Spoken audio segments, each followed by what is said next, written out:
Good morning, ladies and gentlemen. Thank you for coming. Obviously, a busy day up here in the state capitol, so we want to use as little of your time as possible. At the same time, get an important message across.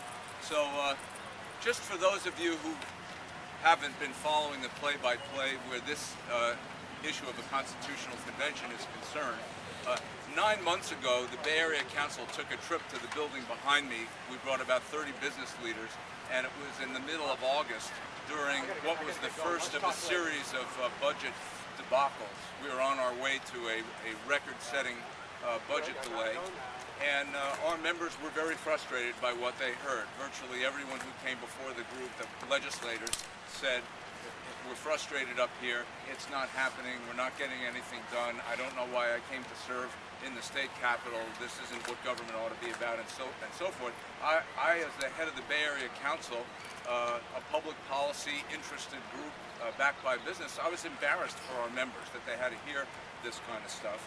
And one member who will speak soon, Mark DeSaulnier, then in the Assembly, now in the State Senate, suggested, perhaps in an offhand way, perhaps it was time for a constitutional convention. I'll let him speak to that.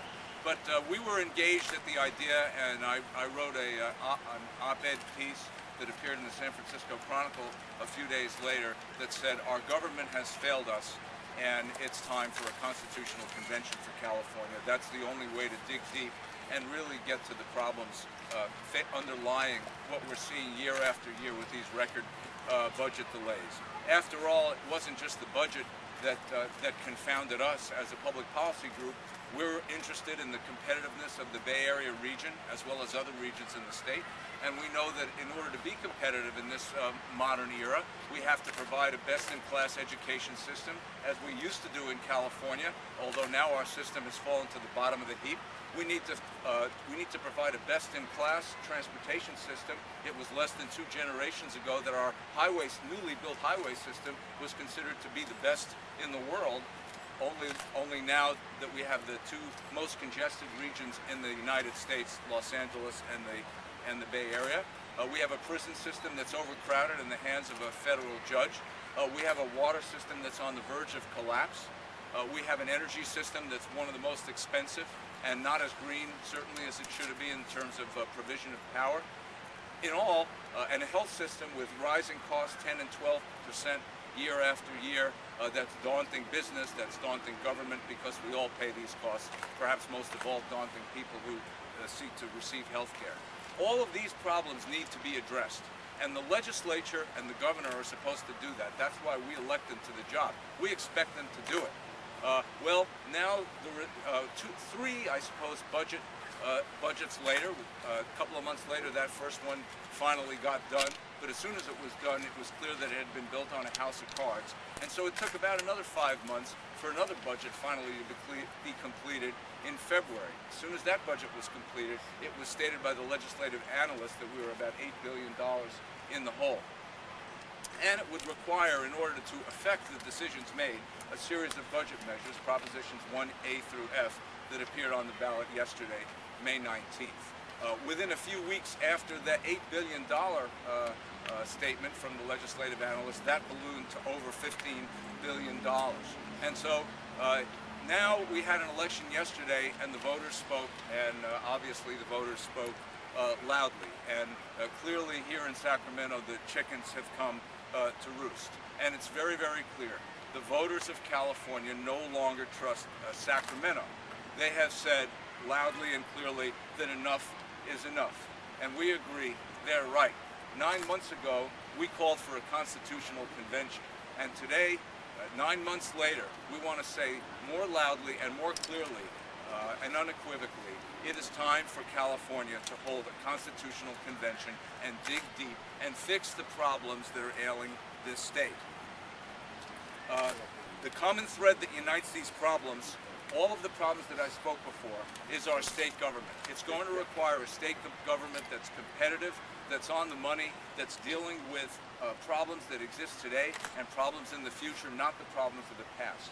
And we're going to need some major change to fix that. Now, a lot of folks would then say, well, the problem is the people in the building behind me. We elected them, and they're not doing the job. And so if we were to hold an election and say, let's just throw the bums out, we probably could hold an election and have the bums thrown out. But we predict that if we did that, we would just get, for everybody, a new set of bums in. Because the problem is a systemic one. It's not just about the people in the building. It's a system that is broken. And in the process, we Californians have become powerless to do anything about it. Thomas Jefferson, the founder of our democracy, said that when a government becomes destructive to the people, it is a citizen's right and a citizen's duty to change that government. Now, obviously, a step like a constitutional convention shouldn't be taken lightly. We've spent a great deal of time on this, weighing the pros and cons of it. And after meeting with hundreds of groups and citizens across the state, we understand that people more and more are with us. They agree, enough is enough. The severity of our problems and the unlikelihood that existing Sacramento structures can provide a solution mean that now, more than ever, is the time for decisive action. If ever there was a tipping point in history, this is it. Today, the Bay Area Council, a coalition of our partners represented here today, are launching a grassroots campaign at www.repaircalifornia.org. That's www.repaircalifornia.org to empower Californians to fix their broken government through a constitutional convention. The process of a constitutional convention is as old as the democracy itself, and this is the route our founders gave Californians to fix our government when that time came. And the time is here.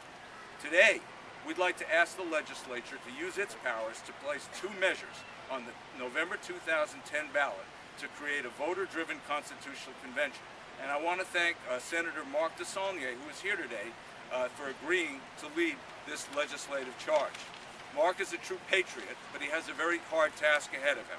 It's going to be very difficult to convince the legislature by a 2/3 vote of each house, because that's what's required in the current Constitution, brought to you in 1879 by people well ahead of their time, to do. And so if the legislature finds itself unable to move forward and put before you a constitutional convention, that our group of reformers and supporters and interested people from around the state, just regular folks who want to see California work again, who believe in a California dream, we will use the initiative process to make this happen. We're joined by these partners today, and I want to give everyone a chance to speak. And finally, I'd like to ask Senator DeSaulnier to speak, and then I'd like to have some time for you to ask questions. So let me introduce our first partner, Antonio Gonzalez. He's the president of the William C. Velasquez Institute. Antonio, please. Thank you. First off, I just want to thank Jim Wunderman and the Bay Area Council for his excellent leadership on this issue. The Willie Velasquez Institute is a Latino-focused national public policy and research organization. You may ask yourself, why would we be interested in a constitutional convention in California? In fact, the majority of California that is now comprised of people of color have the biggest stake in fixing the problems in our state. Today we are 56% of the population of California. Tomorrow we will be over 70% of the population of California. We have the majority of the school children in the public school system. We are the inheritors, if you will, of this great state, or this state that used to be so great and that is now broken. Today we stand before you in front of a collapsed government, in front of a broken state apparatus, which can't pass a budget, can't raise the revenues to pay for its programs, can't provide clean water, can't protect the environment, can't provide health care, all in the backdrop of what is the richest economy of any state in California, the 5th largest or 7th largest economy in the world, a state with natural resources, tremendous intellectual and technological capacity, rich human diversity. This should be a paradise, and it once was. So it is in our interest to join together with this campaign to return California to the state that provided opportunity for everyone that was here and willing to work for it. We joined with the Bay